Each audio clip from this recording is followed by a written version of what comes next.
नमस्कार, मैं हूं आपके साथ प्रिया तिवारी और आप देख रहे हैं टीवी 11। शुरुआत करेंगे खास खबरों के साथ। यूपी सरकार में मंत्री और अपना दल के कार्यकारी अध्यक्ष आशीष पटेल ने मुख्यमंत्री योगी आदित्यनाथ से मुलाकात की। ताजा विवाद के बाद ये उनकी सीएम से पहली मुलाकात है। आशीष पटेल यूपी सरकार के प्रविधित शिक्षा विभाग के मंत्री हैं। दरअसल आशीष पटेल पर विधायक पल्लवी पटेल ने घूस लेकर पदोन्नति देने का आरोप लगाया। इसको लेकर पल्लवी पटेल ने राज्यपाल आनंदीबेन पटेल से मुलाकात कर एसआईटी जांच की मांग की है। हालांकि आशीष पटेल ने पल्लवी पटेल के इस आरोप को खारिज कर दिया है और इस मामले में अपनी ही सरकार के खिलाफ मोर्चा खोल दिया। पल्लवी पटेल के आरोपों पर आशीष पटेल ने कहा कि मैं साजिशों से डरने वाला नहीं हूं, आरोपों की सीबीआई जांच करवा ले। वहीं खबर उत्तर प्रदेश के चंदौली से है। जनपद में नहीं थम रहा है तेज रफ्तार का कहर। जी हां, आज फिर एक अज्ञात वाहन ने बाइक सवार को टक्कर मार दी। घटना में एक की मौत हो गई, वहीं बाइक पर पीछे बैठा युवक गंभीर रूप से घायल हो गया है। टक्कर मारने के बाद चालक वाहन समेत मौके से फरार हो गया। मौत की सूचना मिलते ही परिजनों में कोहराम मच गया है। सूचना के बाद पहुंची पुलिस ने घायल युवक को जिला अस्पताल में भर्ती कराया। चकिया कोतवाली क्षेत्र के गढ़वाल घाट आश्रम के समीप की ये घटना बताई जा रही है। खबर उत्तर प्रदेश के बांदा से है, जहां पर खेत की जुताई करते समय रोटावेटर में फंसकर किसान की मौत हो गई। घटनास्थल पर ही किसान की दर्दनाक मौत हो गई है। वहीं घटना की जानकारी परिजनों ने दी पुलिस को और पुलिस ने क्षत विक्षत शव को एकत्रित कर पंचनामा भरकर पोस्टमार्टम के लिए भेजा। रबी की फसल की बुआई के लिए खेतों की जुताई कर रहा था किसान, अचानक रोटावेटर में फंसकर टुकड़ों टुकड़ों में विभाजित हो गया किसान। आपको बता दें कि मरका थाना क्षेत्र के गुजैनी गांव का रहने वाला था किसान। अपने ही खेतों की जुताई करते समय यह हादसा हो गया। ग्राम गुजैनी थाना मरका के अंतर्गत उपेंद्र सिंह पुत्र शिवजीत सिंह, जो ग्राम गुजैनी के रहने वाले थे, कृषि कार्य हेतु अपने खेतों में कार्य कर रहे थे, तभी रोटावेटर में फंस के हादसे के स्वरूप उनकी मृत्यु हो गई। बॉडी को थाना पुलिस द्वारा तुरंत पोस्टमार्टम हेतु भिजवा दिया गया है। अग्रिम कार्रवाई प्रचलित है। वही खबर उत्तर प्रदेश के बांदा से है, जहां पर बांदा में विवाहिता ने मिट्टी का तेल डालकर आग लगाकर आत्महत्या करने का प्रयास किया। जब परिजनों ने महिला की चिल्लाने की आवाज सुनी तो महिला को बचाने के लिए दौड़े और उसे जिला अस्पताल लेकर पहुंचे, जहां पर डॉक्टर के भर्ती किया गया। वहीं आपको बता दें कि इलाज के दौरान महिला ने अस्पताल में ही दम तोड़ दिया। सूचना पर पहुंची पुलिस ने महिला के शव को कब्जे में ले लिया है और नगर कोतवाली क्षेत्र के खाई पार इलाके का ये पूरा मामला बताया जा रहा है।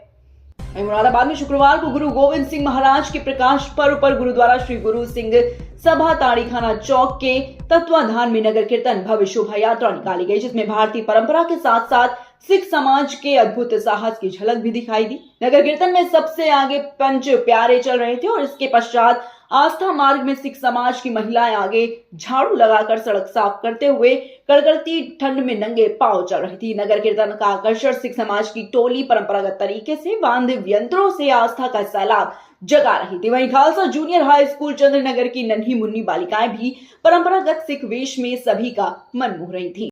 आज गुरु गोविंद सिंह जी के प्रकाश अवसर के ऊपर नगर कीर्तन निकाला जा रहा है मुरादाबाद में, और ये 6 तारीख को प्रकाश मनाया जाएगा गुरुद्वारा सिंह सभा में, सब गुरुद्वारों में। और ये बहुत खुशी का दिन है और मैं यही संदेश देना चाहता हूँ, गुरु गोविंद सिंह जी ने कभी किसी अत्याचार के नीचे उन्होंने अपने आप को झुकाया नहीं। हम चाहते हैं कि हर आदमी को ऐसा ही होना चाहिए, कहीं भी अत्याचार हो रहा हो उसको कोई बर्दाश्त नहीं करना चाहिए। वाहिगुरू खालसा वाहिगुरू की फतेह। जैसे कि आप देख रहे हैं, आज बड़ी दूर दूर तक संगत नगर कीर्तन मुरादाबाद विच बड़ी धूमधाम नाल निकाला गया। ਉਹਦੇ ਵਿੱਚ हर समाज का बंदा, हर समाज का लोग बड़ी दूर तो आए ने, सब सेवा कर रहे हैं, सर्व समाज की सब लोग सेवा कर रहे हैं। गुरु गोबिंद सिंह जी प्रकाश पुरब को समर्पित आज बुद्ध बाजार विखे आज गुरु गोबिंद सिंह जी के प्रकाश अवसर के ऊपर नगर कीर्तन निकाला जा रहा है मुरादाबाद में, और ये 6 तारीख को प्रकाश मनाया जाएगा गुरुद्वारा सिंह सभा में, सब गुरुद्वारों में। और ये बहुत खुशी का दिन है और मैं यही संदेश देना चाहता हूँ, गुरु गोविंद सिंह जी ने कभी किसी अत्याचार के नीचे उन्होंने अपने आप को झुकाया नहीं। हम चाहते हैं कि हर आदमी को ऐसा ही होना चाहिए, कहीं भी अत्याचार हो रहा हो उसको कोई बर्दाश्त नहीं करना चाहिए। वाहिगुरू खालसा वाहिगुरू की फतेह। जैसे कि आप देख रहे हैं, आज बड़ी दूर दूर तक संगत नगर कीर्तन मुरादाबाद विच बड़ी धूमधाम नाल निकाला गया।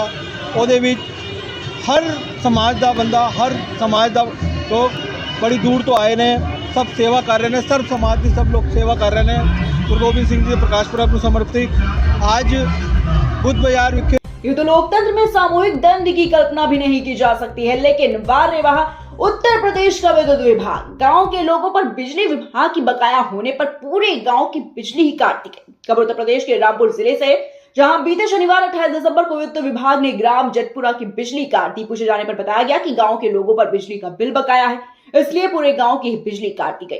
ऐसे में जिन लोगों ने समय से बिजली का बिल भर रखा था, उनके भी घरों में अंधेरा छा गया। कड़कड़ाती सर्दी के अंधेरे रातों में लोग जाग कर गुजरने को मजबूर हो गए। उनको चोरों का डर सता रहा था, तो स्कूली बच्चों की पढ़ाई बुरी तरह से बाधित हो गई। क्या नाम है आपका? मोहम्मद जावेद। क्या हुआ जटपुरे में? सर जटपुरे में अभी पिछले कुछ दिनों से प्रॉब्लम चल रही है। सैटरडे की शाम से पूरे गांव की लाइट कट कर गए हैं, और जबकि बच्चों के एग्जाम आने वाले हैं फरवरी से। 70% लड़कों के एग्जाम है। अगर वो एग्जाम में फेल आते हैं, फिर आगे फ्यूचर में क्या करेंगे वो लोग? अगर आप लोग ऐसा करेंगे तो फिर सरकार का मान्यता क्या है सर? अगर ऐसे प्रॉब्लम होती है सर, इस चीज से फ्यूचर खत्म हो जाता है लड़कों का। पूरा गांव खराब पड़ा है सर, पूरे गांव में अंधेरा है, किधर से निकलने का नहीं है आदमी, कुछ नहीं है। इधर में गांव में चोरी का माहौल चल रहा है, सब तरफ चोरी का माहौल चल रहा है। अभी इधर चोरी हो जाती है, कौन जिम्मेदार होगा इसका? और सर छोटा सा गाँव है, कोई इतना बड़ा गांव नहीं है, और ना ही इतने लोग हैं इस गांव में। अगर कोई भी किसी भी तरीके का कोई इशू होता है तो कोई जिम्मेदार नहीं होगा, सब अपने अपने घर पर बैठे हैं। यहाँ पर सर कोई किसी को नहीं देखता है। तो सरकार से मेरी रिक्वेस्ट है, जल्दी से जल्दी इस गांव में उजाला किया जाए, ताकि बच्चों के करियर में उजाला आए। इस चीज से बच्चों का फ्यूचर खराब हो रहा है और जनता परेशान है काफी। तो बस मेरा निवेदन ये है, जल्दी से जल्दी इस गाँव में उजाला दिया जाए, ताकि बच्चों को कोई परेशानी ना हो और गाँव में कोई नुकसान ना पहुंचे गाँव वालों को। लाइट काटी क्यों गई है आपके गांव की? सर हमारे गांव की लाइट इस वजह से काटी गई है, हमारे गांव के 30% बिल जमा है और 70% इसलिए बाकी है क्योंकि कुछ लड़के बाहर काम करते हैं, कोई जॉब वगैरह वाले हैं, तो कोई बिजनेस वाले हैं। टाइम से पेमेंट आता है, टाइम से बिल जमा करते हैं, टाइम से आते हैं वो लोग। अब ऐसा तो नहीं है कि वो रोज उनकी पेमेंट हो रही है, रोज वो पेमेंट क्लियर करेंगे। सर 2-3-4 महीने लग जाते हैं बिल जमा करने में। तो इस हिसाब से थोड़ा एडजस्ट करना पड़ता है। अगर आप लोग ऐसा करेंगे तो फिर कैसे चलेगा सर? आप क्या चाहते हो? अब हम ये चाहते हैं सरकार इस गांव में जल्दी से जल्दी लाइट दी जाए। जिसके बिल बाकी हैं वो बिल जल्दी से जल्दी जमा करेंगे वो लोग, उनके ऊपर जिम्मेदारी है, वो अपने बिल क्लियर करें। क्या नाम है आपका? जी निजामुद्दीन। भाई क्या कर रहे हैं? कुछ नहीं, बस गांव में है। 5 दिन हो गए लाइट कटी हुई है। अच्छा।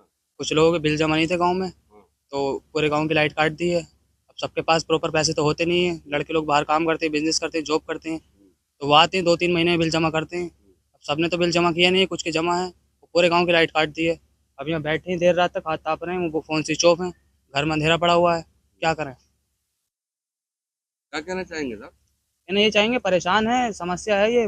देखना चाहिए लोगों को, अधिकारी साहब को देखना चाहिए कि पूरे गांव की लाइट काटना क्या मतलब है। जिनके बिल जमा नहीं उनकी लाइट काट दे, ठीक है, पूरे गांव की लाइट थोड़ी काटेंगे। जिनका बिल जमा, उन्होंने तो बिल जमा किया है ना, उनकी लाइट क्यों काटी है?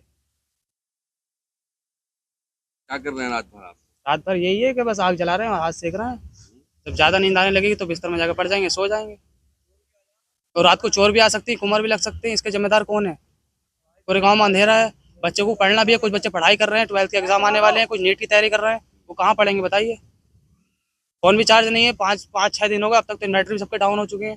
गांव में सबके घर इन्वर्टर भी नहीं होती, न सबके घर जनरेटर होते हैं, सोलर प्लेट भी नहीं होती गांव में। और जिनके है तो आपको पता है, जैसा जनवरी लग गया वो भी चार्ज नहीं हो रही है। फरवरी में एग्जाम है नीट की, कुछ बच्चे नीट की तैयारी करते हैं, कुछ बच्चे। अधिकारी आए बिजली के? नहीं आए अभी तक कोई नहीं आया, जब से 5 दिन हो गए। आप लोग चाहते हो गाँव और मेरा तो बिल भी जमा है, 2-3 दिन पहले बिल जमा किया मेरा, चाहो तो स्लिप भी दिखा सकता हूँ मैं। मामला ये था कि यहाँ पे लगभग हमारे 160 बकायेदार हैं, जिनका ज़्यादा एरियर है, 34 लाख के करीब एरियर है। और इस एरियर की वसूली के लिए ऊपर से गाइडलाइन दी जा रही है कि इसको मतलब पूर्ति कराएं OTS योजना में, जिसके तहत इसकी कार्रवाई की गई। और चूँकि नंबर्स ऑफ डिफॉल्टर्स ज़्यादा थे, इस वजह से मतलब ये पूरा गांव की सप्लाई बाधित की गई। तो इस गांव में कोई ऐसा भी व्यक्ति है जिसके द्वारा समय समय पर सप्लाई की आपूर्ति की जाती है, मतलब पेमेंट किया जाता हो? हाँ, कुछ कंज्यूमर्स हैं, वो रेयर केस में है। तो ऐसे में उन लोगों को भी परेशानी का सामना करना पड़ा? परेशानी का सामना करना पड़ा, क्योंकि अब यहाँ पे नंबर ऑफ डिफॉल्टर्स ज़्यादा थे और बार बार उनको नोटिस कंज्यूमर्स को दिए गए, उसके बाद भी उनके द्वारा पैसा जमा नहीं किया जो डिफॉल्टर्स हैं 160 कंज्यूमर, इस वजह से ये कार्रवाई की गई। उसके बाद क्या वहाँ की स्थिति बहाल है? अब स्थिति नॉर्मल है, सप्लाई चालू कर दी? हाँ, सप्लाई नॉर्मल। वहीं बांदा में लगातार गिरते हुए तापमान और बढ़ते हुए कोहरे को दृष्टिगत रखते हुए परिवहन विभाग बांदा, आरटीओ प्रशासन शंकरजीत सिंह एवं पीडीओ राम सुमेर यादव के द्वारा आज यानी कि 4 तारीख को कालू कुला मंडी समिति में ट्रैक्टर एवं ट्रॉलियों में रेट्रो रिफ्लेक्टिव टेप लगाया गया है। आरटीओ श्री शंकर जी के द्वारा बताया गया कि इसके लगे होने से अंधेरे में सामने आने वाली या पीछे से आने वाले वाहन की रोशनी पड़ने पर रेडियम टेप चपकता है, जिससे वाहन चालक को मालूम हो जाता है कि आगे वाहन है और दुर्घटना से इससे बचा जा सकता है।